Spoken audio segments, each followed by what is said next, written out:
Praise the lord. ఈరోజు మనం చెప్పుకునే అంశం ఏంటంటే, స్టార్టింగ్ నుంచి ఇప్పటి వరకు మనుషులు ఎవరైతే ఉన్నారో, ఎవరైతే ఉన్నామో, దేవుడి నుంచి మనం ఎందుకు ఇంత దూరం అవుతున్నాము? దేవుడు మనల్ని ఎంతగానో కావాలని ఆయన సృష్టించినప్పటికీ, ఆయన రూపాన్ని మనకిచ్చినప్పటికీ, మనం దేవుడి నుంచి ప్రేమను పొందక, దేవుడు ఎంత ప్రేమించినా మన ప్రేమ దేవునిపై లేక, దేవుడి నుంచి దూరం అవుతూనే వస్తున్నాం. దీనికి కారణాలేంటి? మొదటగా దీనికి కారణం అనేది పాపంలో ఆనందం వెతకడం. మనం చేస్తున్న చిన్న చిన్న తప్పులు కావచ్చు, లోక ఆశలు కావచ్చు, లోక ఆకర్షణ కావచ్చు, స్త్రీ వ్యామోహం కావచ్చు, పురుషుని వ్యామోహం కావచ్చు.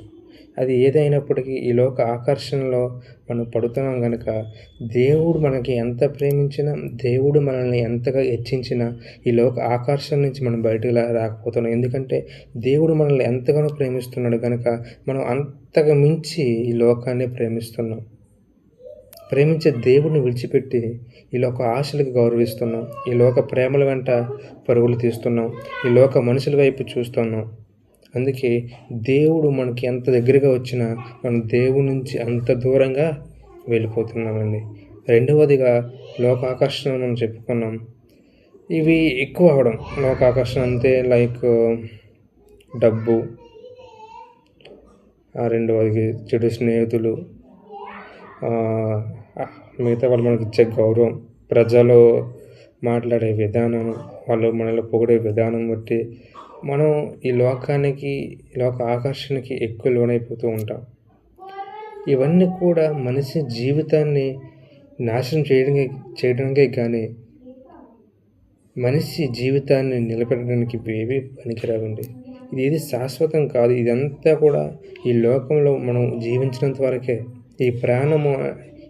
మనలో ఈ ప్రాణం ఏదైతే ఉందో, ఆ ప్రాణం ఉన్నంత వరకు ఈ లోక అనుబంధాలు, ఈ లోక ప్రేమలు, ఈ డబ్బు, ఈ గౌరవం, ఈ ఆకర్షణ ఇదంతా కూడా. కానీ ఏదైతే ఈ ప్రేమ ఈ లోకంలోనే చల్లారిపోతుంది. ఎప్పుడైతే మనం చనిపోతామో, ఎప్పుడైతే మనం మరణిస్తామో ఈ లోకంలోనే చనిపోతుంది. కానీ దేవుడు మనల్ని ప్రేమిస్తున్నాడు కనుక మనం ఆయన ప్రేమించినట్లయితే, ఈ లోకాన్ని విడిచి ఆయన వైపు మనం ప్రేమ చూపించినట్లయితే, ఆ ప్రేమ ఈ భూమిపైన కాదు కానీ నువ్వు చనిపోయి మరణించినప్పటికీ ఆ ప్రేమ దేవుని దగ్గర ఉంటుంది. నువ్వు చనిపోయి మరణించిన నీకు ఆ ప్రేమించడం దేవుని ప్రేమించే ఆ ప్రేమ ఏదైతే ఉందో, ఆ ప్రేమ నిన్ను దేవుని దగ్గర